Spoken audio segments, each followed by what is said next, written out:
fresh sa pagkakapanalo sa Billboard Fan Army Face-Off ang AD ng SB19. Tinodo naman ang suporta sa premiere ng Pagtatag the documentary film. Ang mahalima, abot langit naman ang pasasalamat. Nasa frontline na balitang yan, si News 5 digital producer Von Vilinario. Hindi magkamayaw ang mga 18 sa red carpet para sa premiere night ng SB19 Pagtatag the documentary sa isang mall sa Quezon City. Mas lalong lumakas ang sigawan nang dumating na ang mga tinaguriang Kings of P-Pop na sina Stel, Pablo, Josh, Justin at Ken. 1, 2, 3! Tampok sa docu-film ang behind the scenes sa planning at launching ng Pagtatag EP pati na ang kanilang pasilip sa world tour.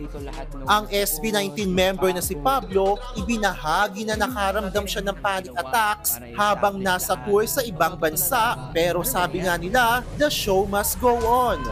Parang nawawalan ka ng gana, ayaw mo na gawin yung mga bagay-bagay. And maghahanap ka palagi ng motivation para ipagpatuloy yung mga bagay-bagay na to. Isa sa mga highlight ng docu-film ang issue ng SB19 sa dati nilang management at kung paano ito nakaapekto sa kanilang grupo at sa kumpanya nilang 1Z Entertainment. Basically, wala talaga kaming may ilalabas during that time. And to elaborate naman yung mga pangyayari, it's like for the confidentiality na rin po ng everyone. But for us, na syempre, I think na present naman namin ng maayos yung the story of Pagtatag. Bukod sa pasilip sa tour at pagsagot sa issue noon, hangad ng SB19 na ipakita sa publiko kung sino nga ba sila sa likod ng ingay at kinang ng industriya. Mas makikilala raw sila ng mga 18 sa bago nilang docu-film. Siguro kasi may media and pinapakita namin kung ano yung kanais-nais na makita ng media and of course sa mga fans namin. Pero yung ganitong documentary talaga, ang ganitong ito yung way kung para mapakita namin na tao din kami. Tao kami. And katulad namin mga tao, it's possible. It's always possible to do the impossible.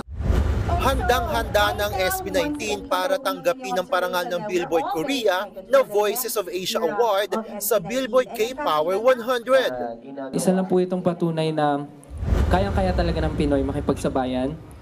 Talagang dapat lang suportahan, dapat lang magtulungan.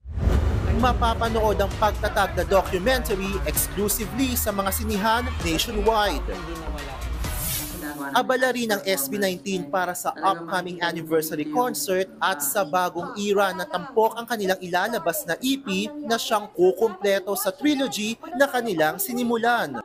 Nagbabalita mula sa frontline, Von Vilinario, News 5. Mga kapatid, ito po ang inyong K-Alaman Queen, Kalad Karen.